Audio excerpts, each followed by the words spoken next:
वक्फ संपत्ती मुसलमानाची नाही कोणी बापाची, वक्फ संपत्ती आमची हक्काची नाही कोणी बापाची। मैं मोहम्मद शहाबुद्दीन सौदागर, वक्फ मालमत्ता सुरक्षा फोर्स प्रदेश महासचिव, मेरे साथ यहाँ मौजूद है वक्फ मालमत्ता सुरक्षा फोर्स के प्रदेश अध्यक्ष रशीद सिद्दीकी साहब और ज़िला अध्यक्ष सलाउद्दीन नहरी साहब। आज औरंगाबाद के ऐतिहासिक कब्रिस्तान में, क्रांति चौक के इस ऐतिहासिक कब्रिस्तान में हम आए हैं। आपको इस ताल्लुक़ से कुछ मालूमात देते हैं हम। वक्फ मालमत्ता मुस्लिम कब्रिस्तान व मस्जिद, सर्वे नंबर 77, काला चबूतरा, क्रांति चौक, औरंगाबाद, महाराष्ट्र राजपत्र 1973, सीरियल नंबर 188, पेज नंबर 30 और 31 पर स्पष्ट इस मालमत्ता का उल्लेख है। इसका वक्फ नोंदनी क्रमांक है MSBW/ABD/447/2013 है। ये संपत्ति पर गैर अर्जदार नंबर 1 100 लीलाबाई रघुनाथ धामने, नंबर 2 सुमित रघुनाथ धामने, ये वक्फ बोर्ड और मैनेजिंग कमेटी कब्रिस्तान व कदीम मस्जिद क्रांति चौक औरंगाबाद की परवानगी के बगैर अवैध अनधिकृत बने खोद काम करके ज़मीन उद्ध्वस्त कर रहे हैं, जिसके कारण मुस्लिम समाज, मुस्लिम धार्मिक स्थलों की विटंबना हो रही है। गैर अर्जदारों की यह हरकत की वजह से मुस्लिम समाज की भावना दुखी है और गैर अर्जदार की यह हरकत की वजह से शहर की शांतता भंग हो सकती है। इसको नज़रअंदाज नहीं किया जा सकता। पुलिस कमिश्नर साहब इस बात की नोंद ले, इस पर ध्यान दें। तकरार अर्ज देना हर भारतीय नागरिक का संवैधानिक अधिकार है। यह प्रकरण में हम तकरार अर्ज लेकर क्रांति चौक पुलिस स्टेशन गए थे। वहाँ मौजूद मैडम ने आधा घंटा बहस के बाद हमारा तकरार अर्ज लेने से साफ इनकार कर दिया। हमने क्रांति चौक पुलिस स्टेशन के नए पीआई होड़कर सर से मुलाकात करके प्रकरण को समझाने पर उन्होंने तकरार अर्ज पर इंडोर्समेंट कर दिया था।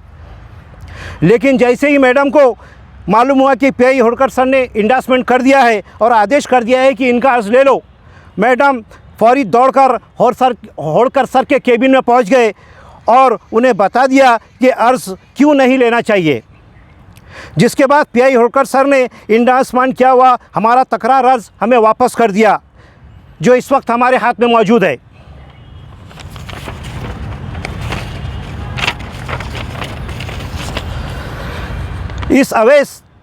इस अवैध अनधिकृत काम रोकने और वक्फ संपत्ति की सुरक्षा के लिए वक्फ मालमत्ता सुरक्षा फोर्स की तरफ से माननीय मुख्यमंत्री महाराष्ट्र राज्य, माननीय अल्पसंख्यक मंत्री महाराष्ट्र राज्य, माननीय विभागीय आयुक्त औरंगाबाद, माननीय जिलाधिकारी औरंगाबाद, माननीय मुख्य कार्यकारी महाराष्ट्र राज्य वक्फ मंडल औरंगाबाद, माननीय जिला वक्फ अधिकारी औरंगाबाद, माननीय पुलिस आयुक्त औरंगाबाद, माननीय आयुक्त तथा प्रशासक मनपा औरंगाबाद, माननीय नगर रचना विभाग मनपा औरंगाबाद, माननीय नगर भूमापन अधिकारी औरंगाबाद, माननीय पुलिस निरीक्षक क्रांति चौक को हमने इसके बारे में तकरार दी और तकरार अर्ज के मुतालबे किया कि कानूनी तौर पर जो अवैध बांध काम वगैरह हो रहा है, खोद काम हो रहा है, इसके ऊपर फौरी तौर पर बंदी डाली जाए। Thank you. इसी का कुछ सर, अब ये सवाल है, जैसा आपने पूरी जानकारी दी है, मेरा सवाल ये है कि ये सारी बातें जैसा आपने कहा कि वक्फ बोर्ड को जिम्मेदार को बताया, तो फिर वक्फ बोर्ड के जिम्मेदार है, तो फिर ये उनकी अखलाकी जवाबदारी बनती है, उसके ऊपर एक्शन क्यों नहीं ले रहे? इसके बारे में कुछ बताएंगे आप? बिल्कुल, इसके बारे में हम ये बताएंगे कि अभी तो हमने उनके सामने इन्फॉर्मेशन रखा है जी, वो इंडोर्समेंट भी हुआ है। बात चाहे वो डिस्ट्रिक्ट ऑफिसर हो, सीओ या डिप्टी सीओ, वो बिल्कुल उसके ऊपर नोनी लेंगे और इंशाल्लाह बिल्कुल उसके ऊपर कार्रवाई होगी। दूसरी बात ये है कि ये मामला आज पहली बार नहीं हुआ है, ये क्रांति चौक हर वक्त में ही सुर्खियों में होता है जी, क्योंकि अक्सर यहाँ की मिल्कियत, चाहे आप क्रांति चौक कब्रिस्तान मस्जिद खदीम मस्जिद की बात करें, पीछे क्रांति चौक झंडे के पास का हो वो उधर का कब्रिस्तान है, काला चबूतरे की बात करें, ये पूरा एरिया महाराष्ट्र राज्य वक्फ बोर्ड की मिल्कियत ही है। मगर जो अक्सर वाइट कॉलर VVIPs और धन्ना सेठ है यहाँ पर जो बैठे हुए, तो लोग अपने इस मुद्दे को लेकर MLA और MP भी बने हुए हैं, तो लिहाजा उनके जो साटा लोटे वाले साहब है वो काम नहीं होते थे, वरना वक्फ बोर्ड तो बिल्कुल काम करने के लिए तैयार है, क्योंकि वक्फ बोर्ड के पास इसी जगह के ताल्लुक से सुप्रीम कोर्ट का भी आदेश है, उच्च न्यायालय हाई कोर्ट का भी आदेश है और औरंगाबाद हाई कोर्ट का भी आदेश है, जो बॉम्बे हाई कोर्ट है और Bombay high court bench Aurangabad है। सर औरंगाबाद में और भी कई मतलब जो लीडरशिप है मुसलमानों की, अलग अलग पार्टी क्यों ना हो, तो क्या आपने उनसे कुछ बात की, क्योंकि वो भी सरकार में रहते हैं, कुछ आपकी मदद हो सकती है? मसला हमारा ये है कि हम जब तक पहले जुडिशल के पास नहीं जाएंगे, और जुडिशल पावर्स यानी हम जब तक ऑन द पेपर जब हमसे कोई भी, हमको कल को कोर्ट जाना पड़े तो कोर्ट हमसे यही पूछेंगे कि आप पहले न्यायालय नीचे की ऑफिशियल डॉक्यूमेंट कंप्लीट किए क्या, उस बेस पर कुछ बातचीत कहीं हो सकती है तो हम लीडरों के पास जाएंगे, वरना हमें किसी भी लीडर से उम्मीद नहीं है, किसी भी पार्टी की लीडर से उम्मीद नहीं है। सर अभी जो आपने ज़मीन का जिक्र किया है, तो क्या इसका ज़मीन का उल्लेख वक्फ बोर्ड के जो आपका नक्शा है, मतलब गैजेट है, क्या उसके अंदर ही ज़मीन आती है, इसके क्या बाहर जाती है? सर ये जो आप ब्रिज देख रहे हैं ना, ये भी हमारी उसमें आती है। आप तो खैर वो जगह के बारे में पूछ रहे हैं, हम ब्रिज के बाहर की बात कर रहे हैं। आप चाहे क्रांति चौक की मस्जिद के सामने का हिस्सा बोलो या खबरस्तान के, ये सब उसी में से जा रहा है। ये टोटल संपत्ति वक्त संपत्ति है जो 7 एकड़ 22 गुंठे है टोटल, जिसका मैंने आपको जिक्र किया हूँ।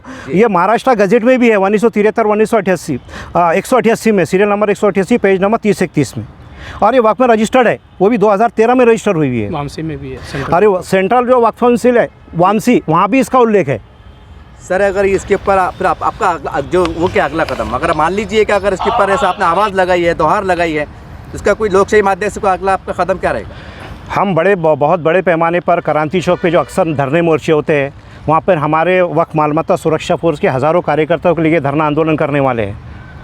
जी, इसकी कार्रवाई के बाद में ये हमारा अभी स्टार्ट हुआ है कानूनी कार्रवाई।